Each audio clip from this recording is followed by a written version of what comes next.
कन्नौज ने 2-2 सांसद दिए हो और समाजवादी पार्टी के पास उस कन्नौज से क्या कोई सांसद लड़ने वाला भी नहीं है। उसके लिए क्या सैफई से कोई बार-बार आएगा, बार-बार सैफई से आएगा। अरे अखिलेश जी भेजिए सैफई से, किसको भेजना हो भेजिए। ये कन्नौज के बीजेपी सांसद सुब्रत पाठक हैं। लोकसभा चुनाव के औपचारिक ऐलान से भी बहुत पहले ही सीएम योगी की मौजूदगी में मंच से अखिलेश यादव को ललकार रहे थे। उनके खिलाफ सपा का उम्मीदवार उतारने का खुला चैलेंज दे रहे थे। इस बीच सपा की लिस्ट आती रही, लेकिन कन्नौज का नाम नहीं आया। भाई धर्मेंद्र यादव को अखिलेश ने बदायूं भेजा, फिर बदलकर चाचा शिवपाल को उम्मीदवार बना दिया। बाद में बदायूं से आदित्य की उम्मीदवारी तय हुई, तब भी कन्नौज का नंबर नहीं आया। डिंपल की मैनपुरी सीट पक्की हुई तो कयासों का बाजार गर्म होने लगा कि शायद अखिलेश कन्नौज से खुद चुनाव लड़ेंगे या भाई धर्मेंद्र को भेजेंगे। लेकिन धर्मेंद्र को आजमगढ़ मिला तो अखिलेश पर ही दारोमदार आ गया। लेकिन आखिरकार सुब्रत पाठक की पुकार पर अखिलेश ने तेज प्रताप यादव को कन्नौज से उम्मीदवार बनाया है। समाजवादी विचारों का क्षेत्र रहा और लगातार समाजवादी विचारधारा वाली पार्टियां वहां चुनाव जीतती रही और समाजवादी पार्टी पिछले कई चुनावों से जीती।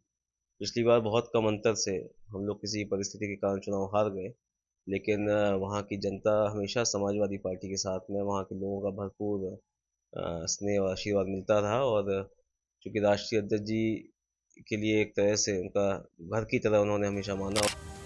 तेज प्रताप यादव ने सुब्रत पाठक की तरफ से मिल रही चुनौती को बस इतना कहकर शांत कर दिया कि वो हार की बौखलाहट में ऐसा कह रहे हैं। यानी तेज प्रताप यादव कन्नौज से अपनी जीत को लेकर कुछ ज्यादा ही आश्वस्त हैं।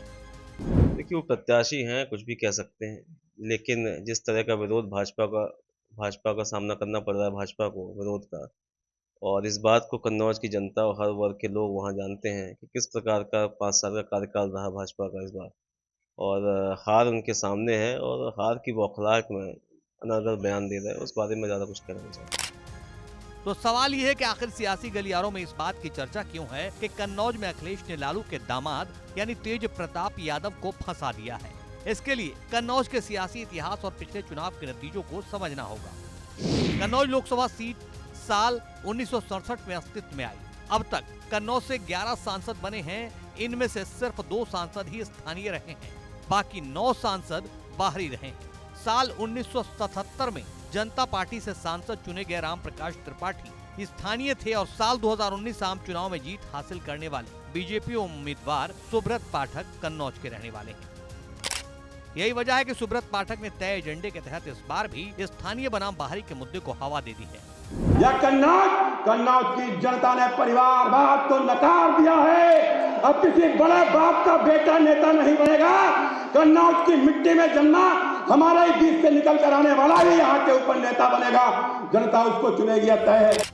हालांकि ये बात भी कन्नौज के सियासी इतिहास में दर्ज है कि कन्नौज लोकसभा सीट के अस्तित्व में आने के बाद से ही इस सीट पर समाजवादियों का दबदबा रहा है। इस सीट पर साल 1998 से साल 2014 आम चुनाव तक सपा का कब्जा था, लेकिन साल 2019 आम चुनाव में बीजेपी ने इस सीट पर जीत हासिल की।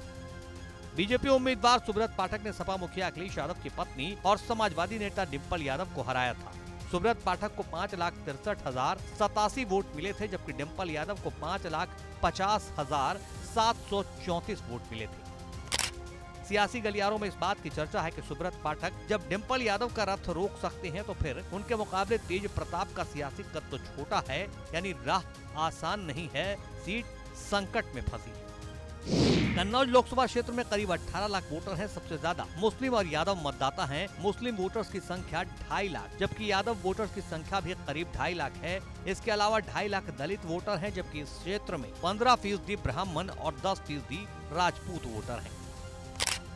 तेज प्रताप के लिए राह तभी आसान हो सकती है जबकि मुस्लिम, यादव और दलित वोट एक मुश्त सपा के पक्ष में जाए, लेकिन ऐसा होगा इसकी गुंजाइश कम ही दिखाई देती है, क्योंकि पिछली बार सुब्रत पाठक की जीत में मुस्लिम और यादव वोटरों की भूमिका रही थी। तो देखिए तेज प्रताप कन्नौज के चक्रव्यूह को कैसे भेदते हैं।